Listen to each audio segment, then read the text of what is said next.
এখন ক্রাইমের যে সত্য ঘটনাটা শুরু করব সেটা উত্তরাখণ্ডের দেহরাদুন শহরের নেহেরু কলোনি নামের একটা এরিয়া, সেখানকার একটা ঘটনাটা ঘটেছিল 29 অগস্ট 2019 সালে রাত্রেবেলায় 11:30টার সময়।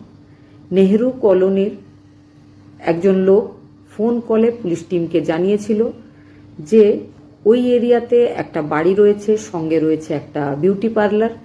তো সেখানে যে ফ্যামিলিটা থাকে সেই ফ্যামিলিতে কেউ একজন এসে গুলি করেছে সেই ফ্যামিলির যে মহিলা বা যিনি বিউটিশিয়ান ছিলেন তাকে। তার হাজবেন্ডেরও গুলি লেগেছে। ব্যাপারটা শোনা মাত্র পুলিশ টিম সেখানে চলে আসে। আসার পর তারা সেই বাড়ির ভেতরে গেছিল, দেখেছিল বেডের উপরে ওই বাড়ির যে বিউটিশিয়ান মহিলা, যার নাম ছিল কামনা রুহেলা, তার বডি পড়ে রয়েছে খাটের উপরে। পাশেই শুয়ে আছে তার ছোট্ট কন্যা সন্তান। একটু দূরেই পড়ে রয়েছে তার হাজবেন্ড অশোক রুহেলা, যে ছিল একজন ইঞ্জিনিয়ার। তারও গুলি লেগেছিল, তবে তার পেটের ধার ঘেঁষে গুলিটা বেরিয়ে গেছিল। সেই জন্য তাকে সময় মতো হসপিটালে নিয়ে গেলে তিনি সুস্থ হয়ে উঠেছিলেন। এই ঘটনার ব্যাপারে পুলিশ টিম বারবার তার কাছে জিজ্ঞাসাবাদ করছিল কারণ পুলিশ টিমের একটু সন্দেহজনক বলে মনে হয়েছিল ওই অশোক রুহেলার অ্যাক্টিভিটি বা তার কথাবার্তা। অশোক রুহেলার ফোনের কল ডিটেল চেক করা হবে বলে পুলিশ টিম ঠিক করে। তার কল ডিটেল চেক করতে গিয়ে দেখা গেছিল যে তিনি 3খানা ফোন নম্বরে রেগুলার কথা বলতেন, অনেক বেশিক্ষণ ধরে কথা বলতেন। তবে একটা বিশেষ তারিখের পর ওই 3টে ফোন নাম্বার সুইচ অফ হয়ে গেছিল, আর ওই 3টে ফোন নাম্বারের সাথে ভদ্রলোক একদম কথা বন্ধ করে দিয়েছিলেন। এমনকি পুলিশ টিম লক্ষ্য করে যে ভদ্রলোকের স্ত্রী কামনা এইভাবে মারা গেছে জানার পরেও ওই 3জন ফোন কল যেগুলো রোজ হতো সেগুলো কিন্তু হয়নি। অশোককে যখন জিজ্ঞেস করা হয়েছিল যে ওই যে 3টে নাম্বার এটা কাদের, অশোক রুহেলা পুলিশকে জানিয়েছিল যে ওই 3টে ফোন নাম্বার তার ছোটবেলার বন্ধুদের। একজনের নাম দীপক শর্মা, তার ছোট ভাই গৌরব শর্মা, আরও একজন বন্ধু যার নাম পারভেজ। ওই 3জন তার ছোট্টবেলার বন্ধু, তাই জন্য তার সাথে সবসময় তারা কানেক্টেড থাকে। পুলিশ টিম তাকে জিজ্ঞেস করে যে তার স্ত্রী এইভাবে মারা যাওয়ার পরে তারা 3জন তার সাথে কথা বলেনি কেন বা তার সাথে দেখা করতে আসেনি কেন। তখন অশোক বলেছিল যে তাদের সাথে আর এখন এই মুহূর্তে কথা হয় না, বিশেষ কোনো কারণ নেই, তবে তারা হয়তো শহরের বাইরে আছে যার জন্য তারা দেখা করতে আসতে পারেনি। কিন্তু পুলিশের মনে হয়েছিল যে আমাদের খুব নিকট আত্মীয় বন্ধুদের মধ্যে কারোর যদি কোনো বিপদ হয় আমরা না আসতে পারলেও কিন্তু আমরা ফোন কলে একবার খবর নিই, কিন্তু তারা সেটাও করেনি কেন, এটা ছিল একটা সন্দেহের বিষয়। আরও একটা বিষয়, সেটা হচ্ছে অশোক বলেছিল যে তার স্ত্রীকে বা তাকে যে গুলি চালিয়েছে সে তাকে চেনে, সে হচ্ছে তার মামাতো ভাই, নাম হচ্ছে অজয় বর্মা। এবার অজয় বর্মার বাড়িতে গিয়ে খোঁজ খবর নেওয়া হয় যে অজয় বর্মা কোথায়। তখন পুলিশ টিম অজয় বর্মার ফ্যামিলির কাছে যেটা জানতে পারে সেটা হচ্ছে অজয় বর্মা যখন কলেজে পড়ে তো কিছু উল্টোপাল্টা ছেলেদের সাথে তার বন্ধুত্ব হয়েছিল। তারপর সে নানা রকম নেশা করতে শিখেছিল। একদিন নেশাগ্রস্ত অবস্থায় ঝগড়া করতে করতে ভুলবশত তার হাতে তার এক বন্ধুর মার্ডার হয়ে গেছিল। তারপরে তাকে বেশ কিছুটা সময় জেলে থাকতে হয়েছিল। সেই সময় অজয়ের বাড়ির লোকজন অজয়ের উপর ভীষণ রেগে গেছিল। তারা অজয়ের সাথে একদম কথা বন্ধ করে দিয়েছিল। অজয় জেল থেকে জামিনে মুক্তি পেয়েছিল কারণ সে ইচ্ছা করে ঘটনাটা ঘটায়নি বা সে একজন পেশাদার অপরাধী ছিল না, সেই জন্য তাকে ছাড় দেওয়া হয়েছিল। সে ছাড় পাওয়ার পর যখন বাড়ি এসেছিল তখন তার বাবা তাকে বাড়িতে ঢুকতে দেয়নি, তাকে বের করে দিয়েছিল। তারপর থেকে অজয় কোথায় আছে তার ফ্যামিলির লোকজন কেউ জানে না। পুলিশ যখন এতটা জানতে পেরেছিল অজয়ের বাড়ি থেকে, এবার পুলিশ কিন্তু সত্যি সত্যি বিশ্বাস করছিল যে হয়তো অজয় এই ঘটনা ঘটিয়ে থাকতে পারে। এদিকে আরও জিজ্ঞাসাবাদের পরে কামনা নামের যে মহিলা মারা গেছিল তার বাড়িতেও জিজ্ঞাসাবাদের পরে যে ব্যাপারটা জানতে পারা যায় সেটা হচ্ছে কামনা আর কামনার হাজবেন্ড অশোক একই বাড়িতে ভাড়া থাকতো। কামনা ওই বাড়িতে ভাড়া নিয়ে একটা পার্লার চালাতো আর সেই বাড়িতেই ভাড়ায় থাকতো অশোক।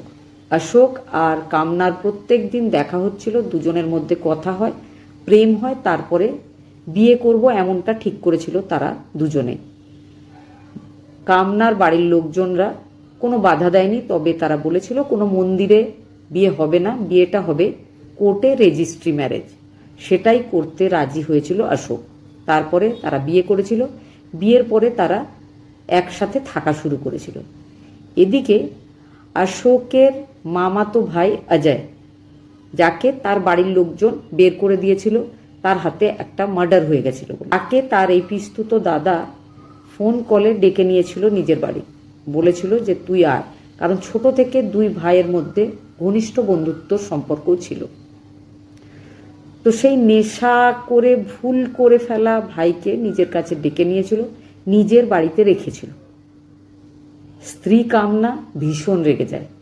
শ্বশুরবাড়ির লোকজনকেই আজকাল মহিলারা পছন্দ করে না, তারপর আবার দূর সম্পর্কের ভাই, তারপরে আবার যার উপর একটা মার্ডার কেস রয়েছে, তাকে সে কিছুতেই রাখতে রাজি হয়নি নিজের বাড়িতে। তখন অশোক নিজের ভাইকে অন্য একটা ভাড়া ঘর দেখে সেখানে রেখেছিল, নিজেই তাকে তার ভাড়া আর তার খাওয়ার খরচও দিচ্ছিল। আর সেই ছোট ভাই খুব সম্মান করত নিজের এই দাদা অশোককে। অশোক কিন্তু পুলিশকে জানিয়েছিল যে তার স্ত্রী যেহেতু তার ভাইকে বাড়ি থেকে অপমান করে বের করে দিয়েছিল, সেই জন্য তার ভাই ঘটনার দিন এসে বদলা নিয়েছে, নিজের বৌদির কাছে বৌদিকে গুলি করেছে। দাদা যখন বৌদিকে বাঁচাতে এসেছে তখন তাকেও গুলি করে ভাই চলে গেছে কোথাও একটা।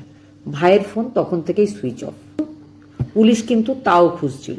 পুলিশ কিন্তু খুঁজতে খুঁজতে ওই যে তিনজন বন্ধু অশোক রুহেলার, তার মধ্যে একজন বন্ধুকে উত্তরপ্রদেশে পাওয়া যায়।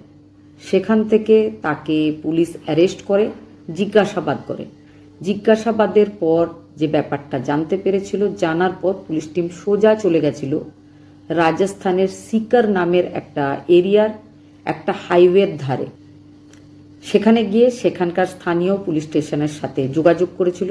যোগাযোগ করার পর পুলিশ জানতে পারে যে যাকে এই পর্যন্ত পুলিশ কামনা রুহেলার মার্ডার করে পালিয়ে আসার জন্য খুঁজছিল, সে কামনা মারা যাওয়ার থেকে 10 মাস আগে মারা গেছে।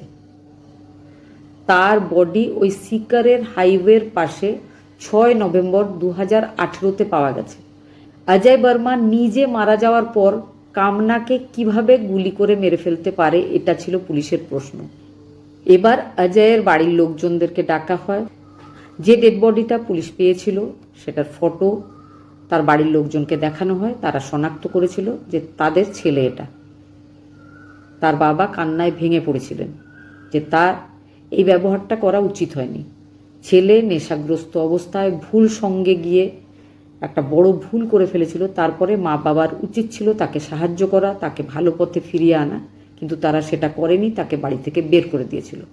সেই জন্য তাকে ওইভাবে মারা যেতে হয়েছিল। পোস্টমর্টম রিপোর্টেও জানা যায় যে তাকে শ্বাসরোধ করে মেরে ফেলা হয়েছিল। তাকে আগে মেরে ফেলা হয়েছিল, তারপরে কামনা মারা গেছিল, যেটার দোষ তার উপর দিয়ে দেওয়া হয়েছিল। এবার পুলিশ অ্যারেস্ট করেছিল কামনার হাজব্যান্ড অশোককে। অশোকের জিজ্ঞাসাবাদ হয়। অশোকের 3 জন বন্ধু, তাদেরকেও অ্যারেস্ট করা হয়। 4 জনকে একসাথে বসিয়ে জিজ্ঞাসাবাদ হয়। তারপরে পুলিশ যে ব্যাপারটা জানতে পেরেছিল সেটা হচ্ছে কামনা আর অশোক দুজন বিয়ে হওয়ার পরে সুখে ঘর সংসার করা শুরু হয়েছিল, তার একটা কন্যা সন্তান হয়েছিল। এদিকে কামনার একটা পার্লার ছিল, যেটা ছোট ছিল। কামনা চাইছিল আরও বড়, আরও বিলাসবহুল একটা বিউটি পার্লার তৈরি করতে। এদিকে তার হাজব্যান্ডও লোন নিয়ে নিজের কোনো ব্যবসা শুরু করতে চাইছিল। দুজনে মিলে 70 লাখ টাকার লোন নিয়েছিল। কামনার নামে লোন নেওয়া হয়েছিল 50 লাখ, আর হাজবেন্ডের নামে লোন নেওয়া হয়েছিল 20 লাখ। তারা এই লোনটা নিয়ে ব্যবসাগুলো করবে বলে ঠিক করা হয়েছিল। এদিকে লোন নেওয়ার জন্য যে এজেন্টের সাথে নিয়মিত কথা বলতে হচ্ছিল এই ফ্যামিলিটাকে, সেই এজেন্টের সাথে নাকি একটা প্রেমের সম্পর্ক শুরু হয়েছিল কামনা রুহেলার। এটা তার হাজবেন্ডের মনে হয়েছিল। তার হাজবেন্ড বারবার মানা করা সত্ত্বেও নাকি কামনা সব সময় ওই লোনের এজেন্টের সাথে কথা বলতো, এমনকি তার সাথে নাকি ঘুরতেও যেত। সেই জন্য হাজবেন্ডের মনে হয় যে কামনাকে যদি মেরে ফেলা হয় তাহলে লোনটা তো মাফ হয়ে যাবে, 50 লাখ টাকার লোন আর ফেরত দিতে হবে না। এর থেকে ভালো ব্যাপার আর কিচ্ছু হতে পারে না। আর কামনা, যাকে দেখলেই তার বিরক্ত লাগছে কারণ সে অন্য একটা সম্পর্কে রয়েছে, তাকে মেরে ফেলতেই হবে। কিন্তু মেরে ফেললে তার জীবনটাও নষ্ট হবে, তাকেও জেলে থাকতে হবে, তাহলে অন্য কিছু ভাবতে হবে। সে প্রচুর ক্রাইম সিরিজ দেখে, ক্রাইমের বই পড়ে, সিনেমা দেখে, গুগলে সার্চ করে, তারপরে সে একটা প্ল্যানিং করে। সে প্ল্যানিং করেছিল যে সে নিজের স্ত্রীর মার্ডার করবে, তবে তার উপরে দোষটা আসবে না এমন কিছু একটা করতে হবে। সেই প্ল্যানিং মোতাবেক সে নিজের মামাতো ভাই অজয়কে নিজের কাছে ডেকেছিল, নিজের কাছে রেখেছিল, ভালোবেসেছিল। তারপরে নিজের ওই 3 জন বন্ধুকে ডেকে নিজের প্ল্যানিং জানিয়েছিল। বন্ধুরাও সঙ্গ দেবে বলে কথা দিয়েছিল। তারপরে প্ল্যান করে অজয়কে ডেকে নিয়েছিল, নিজের বাড়িতে রেখেছিল। কামনা রোজ ঝগড়া করছিল, বিরক্ত হচ্ছিল। নিজেই অজয়কে সেখান থেকে বের করে অন্য একটা ভাড়া ঘরে রেখেছিল, সেখানে তার খাওয়া দাওয়ার ব্যবস্থাও করছিল। অজয় কিন্তু নিজের দাদাকে বলছিল যে যে কোনোভাবে আমার জন্য ছোট বড় যেমন হোক একটা চাকরি ঠিক করে দাও। অজয় কাজ করতে চাইছিল, কিন্তু তার দাদা অশোক তার জন্য অন্য প্ল্যানিং করে রেখেছিল। নিজের 3 বন্ধুকে ডেকেছিল, সঙ্গে অজয় অশোক সবাই মিলে প্রচুর ড্রিঙ্ক করেছিল। তার আগে সে নিজের ভাই অজয়কে বলেছিল যে তোমার জন্য রাজস্থানের সিকার নামের একটা জায়গাতে একটা চাকরি আমি ঠিক করে ফেলেছি, এখানে তোমাকে আর থাকতে হবে না, তুমি যাও সেখানে চাকরি করো আর নিজের নতুন জীবন শুরু করো। খুব খুশি হয়েছিল অজয়। অজয়কে বলা হয় যে আমার এই 3 বন্ধু, তাদের বাড়ি রাজস্থানে, তুমি এদের গাড়িতে বসে চলে যাও। 3 বন্ধুর সাথে বসে অজয় চলে গেছিল রাজস্থানের সিকারের ওই হাইওয়েতে। গভীর রাতে তার শ্বাস রোধ করে তাকে মেরে ফেলা হয়। তারপর তাকে রাস্তার ধারে ফেলে দিয়ে ওই 3 বন্ধু সেখান থেকে চলে যায়। তারপর থেকেই তারা ফোন নাম্বার চেঞ্জ করে নেয়, নিজেদের ফোনগুলো অফ করে দেয়। তারপর থেকে ফোনেও আর নিজেদের এই বন্ধু অশোকের সাথে যোগাযোগ করেনি। তারপরেও কিন্তু অশোক লম্বা সময় পর্যন্ত ওয়েট করে, সুযোগের অপেক্ষা করে। একদিন সুযোগ বুঝে নিজের স্ত্রীকে কামনাকে গুলি করেছিল, কামনাকে মেরে ফেলেছিল আর নিজের পেটের ধার ঘেঁষে একটা গুলি চালিয়েছিল নিজেকেও ভিকটিম সাজাবার জন্য। তবে তার প্ল্যানিং কাজ করেনি। এত প্ল্যানিং করার পরও তাকে আর তার 3 বন্ধুকে ধরা পড়তে হয়েছে। যতই ভালো প্ল্যানিং হোক, ক্রাইমের প্ল্যানিং কখনো পারফেক্ট হয় না, ধরা পড়তেই হয়। এটাই কিন্তু এই পর্যন্ত প্রত্যেক ক্রাইমের ঘটনায় দেখা যায়। আপনাদের কি মনে হয় অবশ্যই কমেন্টে জানাবেন।